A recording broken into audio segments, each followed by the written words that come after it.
Hey everybody, and welcome to Q&A Wednesday, where I answer the questions that you have about your health and fitness goals, trying to make health accessible for everyone. I know that most people don't understand how nutrition really works, or health in general, so that is what we try to do, is to educate you. And if you've noticed, I am on my business page at this point, decided to make some changes. As you can see, I'm working on my new studio. It's not quite finished yet, but we're getting there. You can also see I'm freezing. The studio is being built out in my garage because I have way too many people living in my house. So I just needed a space that I could have quiet and not bother anybody and not have dogs and people screaming past in the background. So we have an incredible topic today. We are going to talk about junk food and why it's so hard to resist. I'm sure I'm getting a lot of messages from people thinking, just telling me that they feel gross after Christmas. And so it's probably time to get back on track. And I find that really interesting that it's happening a little earlier than normal. Normally I don't start getting that feedback or those questions until a couple weeks into January, when people are like, okay, I'm finally set and ready to do this. But I think with such a weird year that we are having in 2020, my family calls that the year that shall not be named. I think people are really to a point where they need some focus and some stability and to feel better. I don't know about you, but I think that this whole thing has really attacked people, not just both physically, emotionally, and mentally. I think we're getting kind of all the way around. So I know some of us are preparing for the next year. We're ready for this year to be over. And we're all praying that the next year will be better than this one was. But unfortunately, I think we're going to see a little more difficulty before we see, the light. So anyway, I know it's difficult, for anyone who has ever struggled with, not even necessarily an addiction to food, but definitely that feeling of not being able to stop, right? You open a bag of candy and all of a sudden you look down and it's completely gone. And the interesting part of that is it's usually just junk food. And there's multiple reasons. We're going to talk about why those are. And I'm going to give you a few tips in order to overcome that. And just understand that I am not immune to that. One of the things and one of my tips is, I try really hard not to bring it home, even if somebody requests it, because I know that if I'm having a bad day or if I'm having that feeling like it's, sometimes I just eat my feelings. So part of that, can be solved by just not bringing it home. I know that's not always easy, but again, we're going to talk about that in just a second. But let's talk about why it's so hard to resist junk food. And there are several reasons, so let's talk about that. Number one, the problem with junk food is that it's empty calories, right? And you've probably heard that term before, but what that means is that there's very little or no nutrition in it, nutrients, right? We don't have vitamins, we don't have minerals. It's literally just calories made from technically unhealthy sources, right? Whether it's completely processed, the flour, right? The bleached flour, the sugar, like all those things have been processed down to a form where your body readily absorbs it. And that's why it hits your bloodstream so quickly as sugar and technically is toxic. So your body has to deal with it.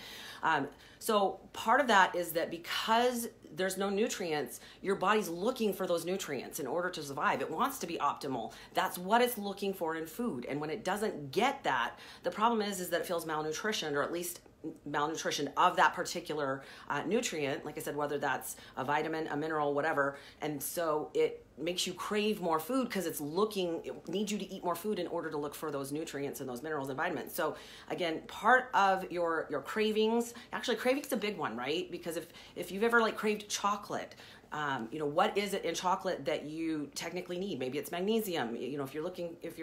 There's certain things that you will crave, and technically you end up craving the unhealthy stuff, right? Because it tastes better, but we'll talk a little bit about that in a second.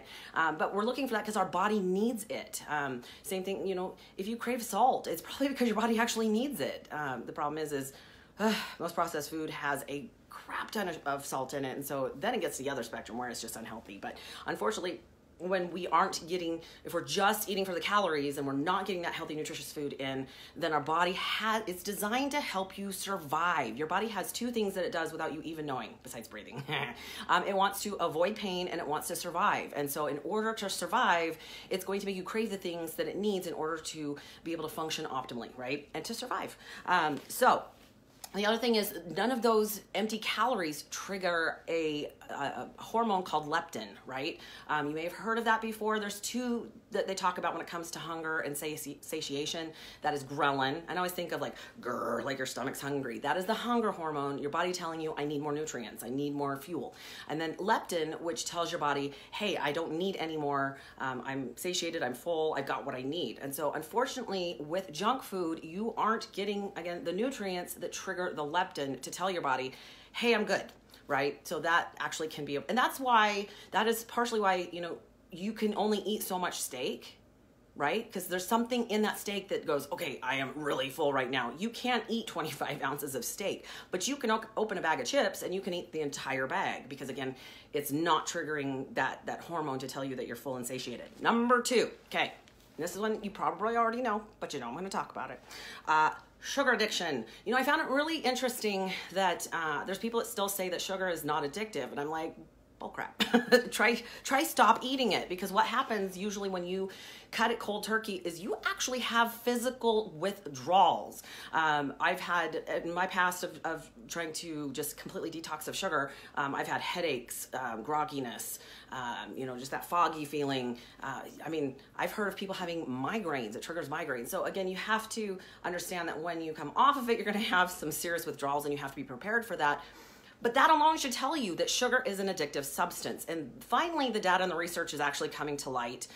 It's been out there, but again, it's not been published, and that's been part of the problem. But the information is out there to tell you that yes, it actually triggers a dopamine reward response. That is your part of your hormonal chemistry that tells you, that's the pleasure feeling, right? And so your body then looks for it. So if you think about it, it lights up the same part of the brain as cocaine. And that's how people get addicted to it, because they like that dopamine release. They like the feel-good feeling of that. And so then they want more. Problem is, over time, you need more and more and more sugar in order to get that dopamine response. And that's why, you might start out getting that dopamine response with half a candy bar, and 2 years later, now you need 3 candy bars or the entire bag of candy in order to get that dopamine response. And so you eat more and more and more, and all of a sudden, where did it all go?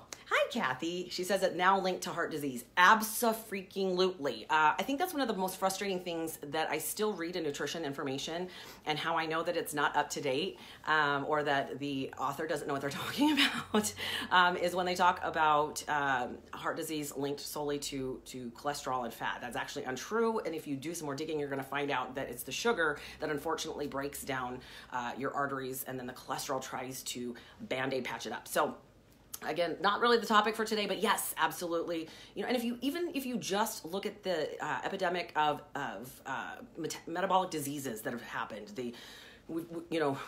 way back in the 90s-ish, when they really started to go through this whole trend of fat causes, they needed somebody to blame it on. They needed something to blame it on.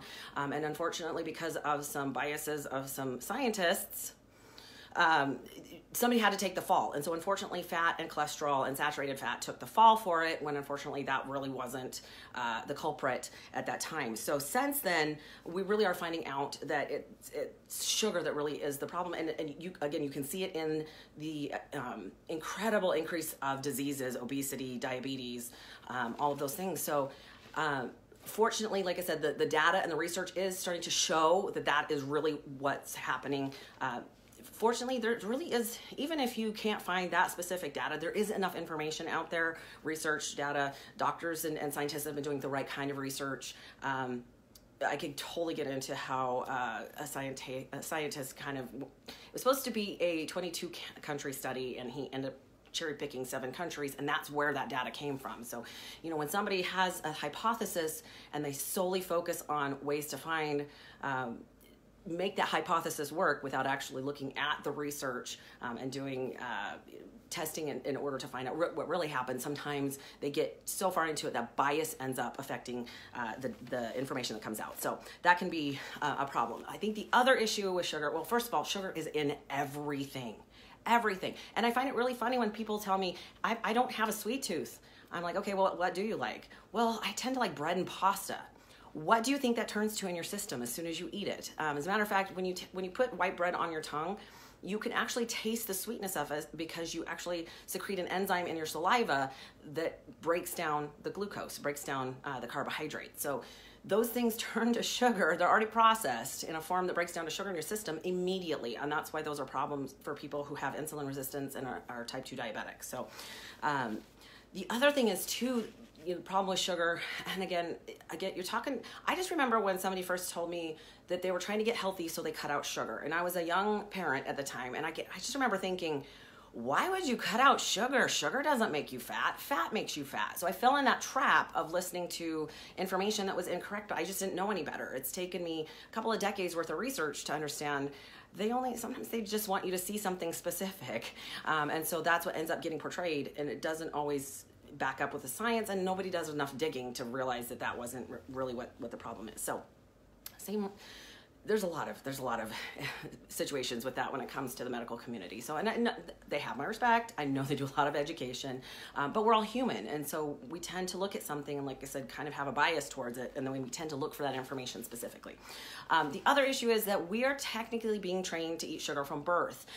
So if you were a bottle-fed baby and you had formula, unfortunately, those formulas have a lot of sugar in them. So they are teaching us to be addicted to sugar from birth, basically. And it's unfortunate. We really have to pay attention, and we really have to educate ourselves on how that works and what's in those products. So that's part of it. Okay, next, number 3. I get it. Realize that health is not just physical. Yes, we talk about that a lot. We talk about exercise, we talk about the right nutrients, but health is also mental and emotional, and we have to take that into consideration. A lot of people come to me and say, help me to fix my body so I can fix my head. And I'm like, oh, honey, that is not how this works. You have to fix your head to fix your body, because whatever got you there in the first place, if you don't fix that, if you don't find another coping tool, if you don't, a lot of us these are learned behaviors. We learn these from our parents. They give us ice cream when we fall down and have an owie. So we've learned that to equate junk food and unhealthy food and sugar with good feelings. It makes us feel better. And that's unfortunate, because of course, that's not our best option. It's okay to have once in a while. I mean, hello, even naturally, I like fruit as dessert. But when we're eating that regularly as we are, that becomes a problem. So what happens for a lot of us is that we like that dopamine release, and it makes us feel good, at least briefly, right? So unfortunately, we've turned to food as a coping tool. A lot of us have had an unhealthy relationship with food. I am one of them. And it doesn't just go away. I've had to work on this for a very, very long time, and find new ways to cope. Now, again, I'm not immune. I've still eaten a bag of jelly beans when I've been really, really upset, but I don't do that like I used to when I was 210 pounds. So again, you just have to find, and it can be anything. Meditation is amazing. I know that's something that I really pushed off for a lot of years, just thinking, yeah, blah, blah, blah. It works. I don't have a lot of time to do it. I think I last maybe 10 minutes before my brain's like, nope, not going to sit here anymore. But it really helps me to recenter myself and put myself in a good place. Sleep is a really great mechanism. I've known times where I'm like, if I just take a nap so I can reset my head, I'll wake up and I'll be in a better mood. So there's a lot that you can do. Go for a walk, get a punching bag in your garage like I have. It's actually pretty helpful. There's a lot that you can do that doesn't require food. It's still going to be hard. That's okay. You just got to keep trying and keep finding ways that will work. Call a friend, have somebody. I tell my clients, text me anytime. I can't help you if I don't know that you feel that way, but usually I can talk you through it. So yeah, I'm pretty good at that because I've been through it. Okay. So we talked about there's a learned behavior, the dopamine spike that you feel from it, and so unfortunately becomes a coping mechanism. All right, number 4. Big food companies design it to be addicting. You understand that they have whole scientific labs where they are looking for what they call the bliss point. It is that point of taste, where the taste in the mouthfeel where it's so good you keep going back for more. So you're kind of at a disadvantage in the first place, because they've designed it that way. And they're always trying to come out with more and more and new. And unfortunately, that has led to a lot of products that are not only unhealthy, but have a lot of chemicals, preservatives, and additives in them that also create ill health, and are starting to, the research is starting to come out. It's not even that the research isn't there. It's that, number one, it's not funded, because of course, who funds most of nutrition research?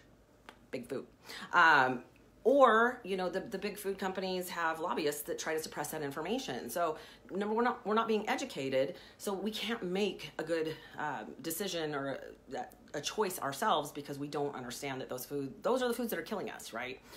So, just know that, you've got to learn to read the nutrition labels and the ingredient labels and understand what's in them and how that affects your body. I know that Dr. Mark Hyman calls it like FLC. I think it's feel like crap. Like it's the disease of feel like crap. Like if you wake up every day and you don't feel good, if your gut's always hurt and you're always having cramps and you just feel miserable, you are probably eating foods that don't agree with your body, and it's trying to tell you so. But of course, again, those companies have designed them to be at that point where you can't eat just one, right? Isn't that a logo or a jingle? So, all right. Number 5, changes to your brain chemistry. There's already research out that I've read that talks about how vegetable oil and unhealthy oils actually change your DNA. So some of these things come in and they also change your brain chemistry, which makes it difficult to make good choices. It's just kind of like drugs, right? Like, don't they change your chemistry over time so that you just don't function the same, you aren't healthy, and you aren't optimal? I just snorted. That's super funny. So there's toxins in a lot of the foods. There's xenoestrogens, which affect your hormones, which affects your body, realize that everything in your body is interconnected. That is probably the hardest part about the average Western medical program in general, is that they only look at bits and pieces of you. You always go to a specialist. Now that's not bad, I get it, because of course they have way more education in that specific thing, but unfortunately they're only looking at the symptoms that particular organ or part of your body is having. They don't look at the other part of your body that may be causing that. So case in point, if you have some sort of a skin issue like rosacea, or something where you have patches of something weird showing up, itchy, people use a lot of creams to try and take care of that, but it's usually your body telling you that you're eating something it doesn't agree with, and they don't talk about that. So again, knowing that your whole body is connected, you have to pay attention to that, but these products change your brain chemistry and alter your behaviors. Same thing with gluten. I'm doing a massive research on gluten right now. I don't do gluten myself. I do have Hashimoto's, and anytime you have an autoimmune disease, they recommend you stop eating gluten. It also makes me feel gross, but there is now information that shows that gluten changes your brain chemistry and can alter a lot of things. They're associating it with schizophrenia, which I find fascinating. So again, I still have to do more research, but wow. Actually, a lot of mental health issues are directly related to malnutrition of certain nutrients alongside of maybe a genetic issue, predisposition, something that your family history has, then combined, it causes a problem, right? I just find that so interesting. I don't know. I never thought that I would like biology in high school. I was horrible at it. And now I can't get enough of it. So it's because if I was able to make the change, I believe that you can too, but we have to be told the truth and we have to understand how it really works. So, all right, number 6, I would say one of the biggest issues of why we struggle to resist junk food is because it is so easy to get. Not only is it in our face when we go to the grocery store, right? I mean, they line the aisles up to the checking, the checking counter there. Our kids are screaming at us, "We want a candy bar." There's soda pop. Like, there is so much unhealthy food right there at the cash register. It's literally impossible to get away with. Or away without being bombarded by it. So and I've actually seen grocery stores that talk about kid-friendly aisles where they don't have any of that. Maybe that should be just human-friendly aisles, because again, if you're tempted by it, it's going to get thrown in your cart, right? That's the deal. It's the last temptation as you leave the store. So a couple things you can do to get past that. Well, number 2, let's talk really quickly about commercials. There's so many commercials. We see so much garbage on TV. I'm kind of over it. Even though I'm very active still, even with everything going on, I pretty much watch more TV than I have in a long time, and I hate it. So I'm working on that point of just getting away. As a matter of fact, I do watch a lot of podcasts now on my TV, just because I'm like, if I'm sitting here, I might as well be learning something. But we're just bombarded with that information. And the commercials and the things trying to, right? Like, we see this amazing looking food coming from whatever fast food restaurant. The problem is it never looks like that. Number 2, it never tastes as good as it looks. But we also know that it's not good for us. And there's other ways to be healthy eaters without you can even eat out healthy. You just have to know what to get and where to go, right? All right, so part of resisting all of those things that we see is, number 1, don't grocery shop when you're hungry. We all should know that one. That's kind of common sense, because of course then that's when the Oreos get thrown in the cart. But also, don't bring it home. Like in general, don't bring it home, because if it's at home, you're going to eat it. And sometimes you have to get together with your family and make it a family effort. Right? My whole family's at that point. Like in general, unless we did have some stuff for the holidays because we planned for it. But in general, we don't bring it home because somebody in the household is working on something specific. And so if we don't have it here, then it's not really a problem. But the other problem with it being in our face and being so easy to get, I mean, good grief, you can order from Walgreens through DoorDash, or is it Uber? I don't know. One of those. They can bring the garbage right to your door. It's very, very, while that's great, it's great that it's so easy and convenient, it's frustrating because we literally have access to garbage 24 hours a day.